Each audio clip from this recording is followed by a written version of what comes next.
Hi, everybody. It's good to be back on the ELAC campus. I taught here about a decade ago in the summer. It's pretty nice, very nice place. Public schools across the USA are under attack.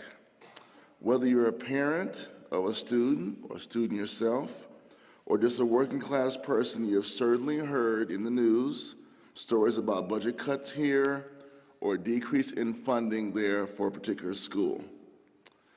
Campuses such as this at ELAC, community colleges and universities and colleges are facing cutbacks around the country.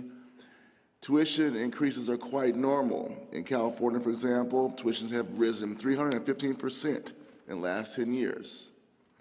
While this is occurring in the USA, in socialist Cuba, one defines the best school system in Latin America with a rate of literacy of 96%. Cuba is an extremely poor country, but they have managed to provide free, quality education to every person pre-K through college. This is because they're socialist. They prioritize the needs of working class people, and education is extremely fundamental in our society. Schools in the USA are being closed. Class sizes are being increased. Students are being taught to the test and are regimented into tracks that lead them to prison, jails, the military, or dead-end low-paying jobs. Public school teachers such as myself are under the gun. We're being laid off and fired by school districts in droves. Many of us tend to wind up working in charter schools, which are promoted as a great new alternative to the public school system. But in fact, charter schools receive public funding but function as private entities.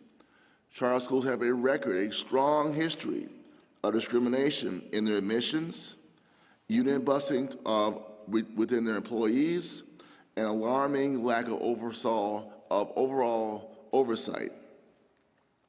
For example, in cities like Philadelphia, whole school districts are being turned over to so-called achievement networks, which is another way to hand private institutions over to corporate interests. Politicians, principals, and school district officials can be just as ruthless or more so than any capitalist bureaucrat or entrepreneur toward their workers or toward their clients, which are students. The very future of working class children is being chopped up and sold in today's public school system. But there is hope. This past year saw an unprecedented strike by one of the oldest and largest unions in Chicago, the Chicago Teachers Union. Chicago teachers walked off the job and stayed out of work for a week over these same issues. They went on strike to fight back against increasing class sizes, cuts in their pays and pensions, the focus on testing, and the conditions of poverty that their students face.